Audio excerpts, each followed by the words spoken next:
As part of the new discussion on the regulatory, uh, on the part of the new discussion on regulatory authorities for infrastructure development, this particular presentation will include the discussion on economics of regulation. We'll also try to link the how regulation is one of the major contributor in privatization process. We'll have a brief outline of regulation in the world, and then we will also try to have a discussion on regulatory authorities for infrastructure in India. So let me begin with what is basically the economics of regulation.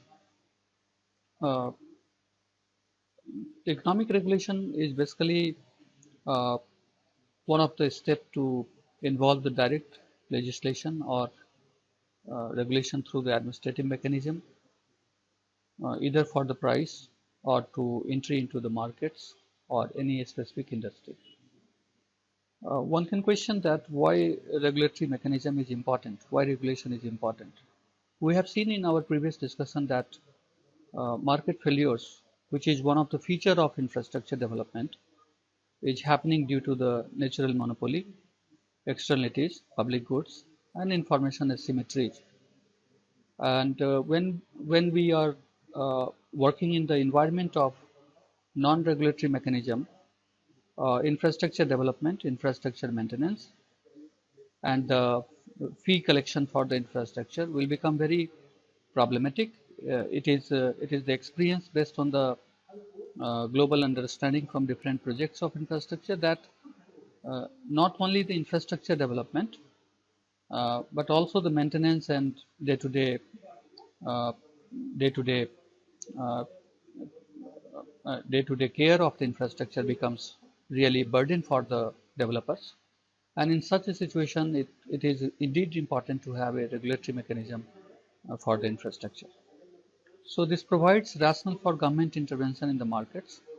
The theory of regulation assumes that regulator will attempt to maximize the objective function by the implementation of the regulatory policies. So there is a trade-off between the economic interest of the private firms and the public interest. Through a diagram also we are going to learn today that what basically the private interest and public interest works and how regulatory uh, involvement is reducing the gap between the private interest and the public interest. So the government have a very positive role to play, and this positive role is to provide a proper regulation for effective functioning of the economy without hampering the development process and optimizing the interest of the parties involved in the development of infrastructure and production of the various services to the people. So uh, one of the tasks of any regulatory authority is to fix the prices or the fee which is charged by the service provider. So the common method is to find out the fair return pricing principle, and the price is set at the point where it is equal to the average total cost. So the price is equal to ATC, which we are going to also see in the diagram, and it is allowed to include market rate of return in the ATC. This also provides an guarantee to the new investors or to have the new investment flows to the development of infrastructure facilities, because if price is not equal to the average total cost, there might be loss for the infrastructure developers. We can see it in the diagram here that there are three different point shown here as a point of A, B, and C. Point A is the point which is indicating the price. That price is above the price of PB, and the PB price is the price which is at the point of average total cost. But if a firm is charging PA price which is higher than the average total cost price, and that price is basically the monopoly price. But we are also finding here there is a PC price where the P is equal to marginal cost, and that is the price which is socially optimal price. But but the private firms will not go for this type of price because they are not having more revenue in that case. So they will certainly go for the higher price, which may be the highest price is the PA in this diagram, but due to the interference from the government regulatory mechanism, the price is coming down from the PA level to PB level. So this reduction is not possible without the involvement of a regulatory body. So through this diagram, we are just uh, uh, just finding the role of the regulation to have the fair return pricing. If it is not properly functioning, then in that case we are far away from the uh, from the price which will be really really much higher price from the level of socially optimal price, and the society cannot afford such price. So uh, the highest price shown is PA, but the middle level of price is the PB price, and ultimately this type of price is acceptable for both the society as well as the firms. So regulator has to take care of the uh, benefits not only for the consumer but also for the developers, and that is the role which a regulator has to play, because one should consider that there should not be any harm to the supplier. At the same time, there should not be any harm to the consumer also. So extraordinary benefits should not be in favor of either the producer or the consumer, but both should enjoy the benefits of the market. That is really the benefits of a regulator in the market. So world has seen various examples of various incidents of privatization. Chile in 1970s, also in 1980s in British Telecom, we have seen France having privatization process 1986, New Zealand in 1980s, Japan also in 1980s, and no privatization program of the world was one of the successful program without having a proper regulatory interference. And why it is important, as we have discussed, that it reduces the chances of monopoly prices, is it reduces the chances for negative externalities, and there are free riding problem also which can be well taken by these regulatory boards. So a brief outline of the regulation in the world can be also seen here, that in last 1.5 decade, a rapid growth in infrastructure regulatory bodies in developing as well as developed countries are noticed. After 1995, more than 200 such regulatory authorities have been established in the world, and these bodies are primarily concerned in telecom, energy, natural gas, power, and few regulatory bodies are also working for the power, water and transport. Telecom has emerged as the first sector that has been regulated by these authorities in most of the countries. And we are finding that around 100 regulatory authorities have been established for energy sector alone after 1995. So a brief outline is presented here. The Federal Aviation Administration of United States, 1958, Civil Aviation Authority of UK, 1972, the Federal Energy Regulatory Commission of United States, 1977, National Electricity Regulatory Commission of Ukraine, 1994, Gas and Electricity Markets Authorities of UK, 2000, Federal Railroad Administration of USA, 1966, Telecom Federal Communication Commission of United States, 1934, the National Telecommunication Agency of Brazil, 1997, Telecom Regulatory Authority of India, 1997, and the Office of Commissions of UK, 2002. So we have a long history of regulation not only in one sector like civil aviation but also in energy, railways and telecom. Now one cannot consider the development of infrastructure regulatory authorities in India. We can see here the Tariff Authority for Major Ports, TAMP, Airport Economic Regulatory Authority, AERA, Central Electricity Regulatory Commission, CERC, and the Telecom Regulatory Authority of India, TRAI. So the Ports Tariff Regulation Tariff Authority of Major Ports was set up in April 1997, not very old, but at the same time it was created by the amendment in the Major Ports Trust Act 1963 by Ports Law Act 1997. It is an independent authority for the regulation of tariff, both vessel related and cargo related, and it also fixes and determines the rates for the lease of properties in respect of the Major Ports Trust and the private operators. The major functions are the regulation of tariff levied by the ports, fixation of charge for the use of properties belonging to the ports, fixation of fees for pilotage, hauling, booking, and other services. Major achievement after TAMP is it has organized 39 hearings mutually with the ports, port users, build, operate, transfer operators, and the bidders for the PPP. Tariff proposals were refined by these hearings and help in regulating tariff. It has also allowed market-linked tariff for major port trust. Currently, India has 13 major ports and about 200 non-major ports. One can see the growth of cargo and container at major ports of India compared to financial year 13. Uh, we are finding that the financial year 2011 had the fastest year of growth in last few years.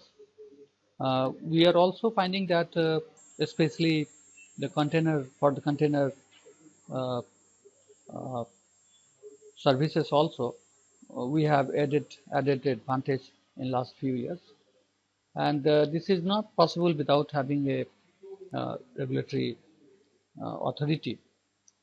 Similarly, in civil aviation sector also, Airports Economic Regulatory Authority of India was created by uh, an act in 2008.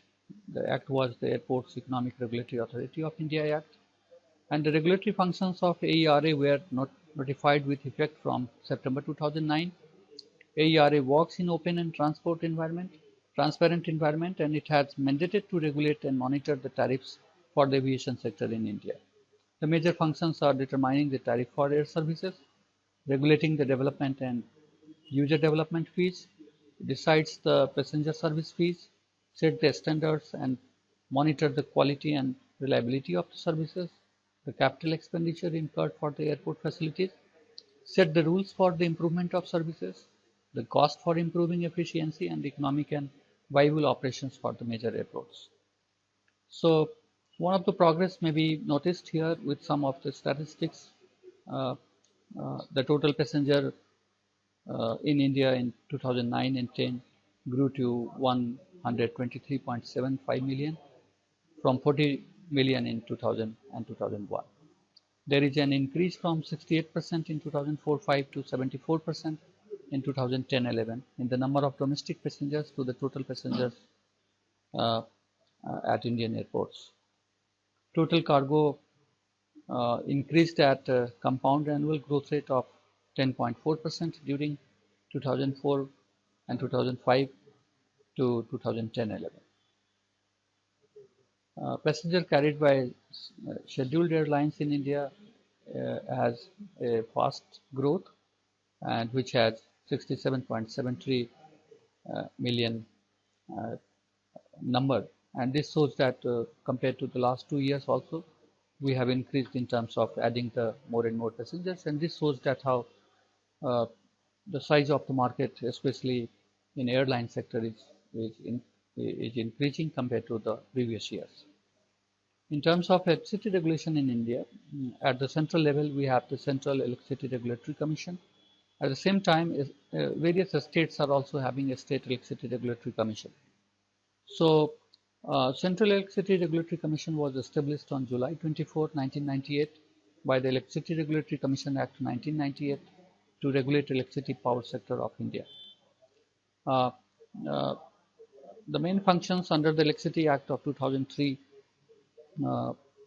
was to promote competition, efficiency, and economy in electricity generation, CERC aims to raise the quality of supply by removing institutional barriers and promoting investments to bridge the demand-supply gap and to protect consumers' interest. An efficient and developed power market is also promoted by CERC.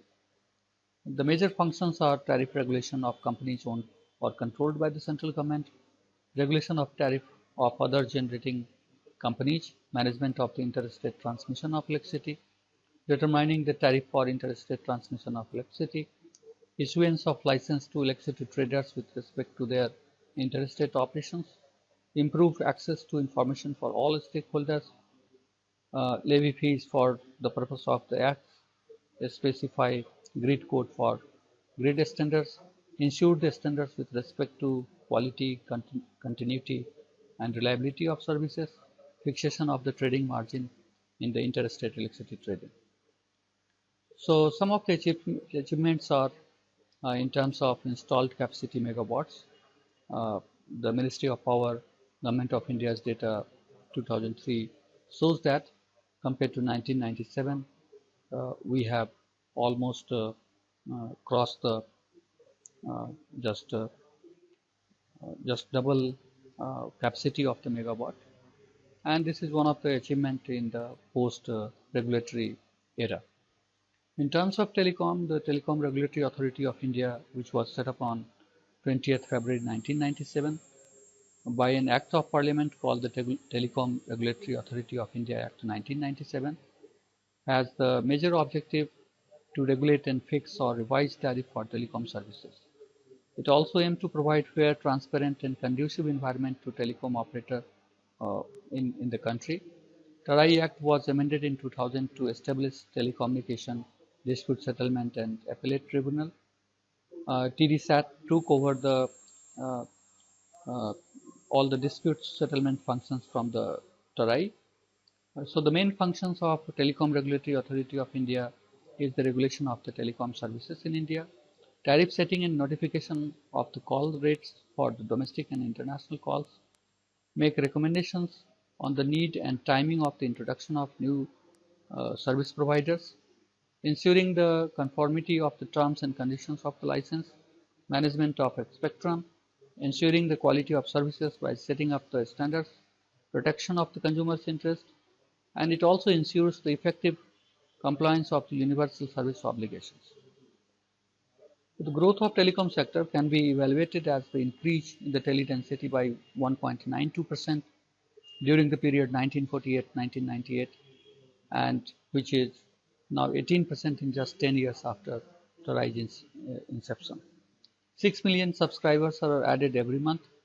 India became the fourth largest network in the world, and the contribution of telecom service industry is 2.7% to the India GDP.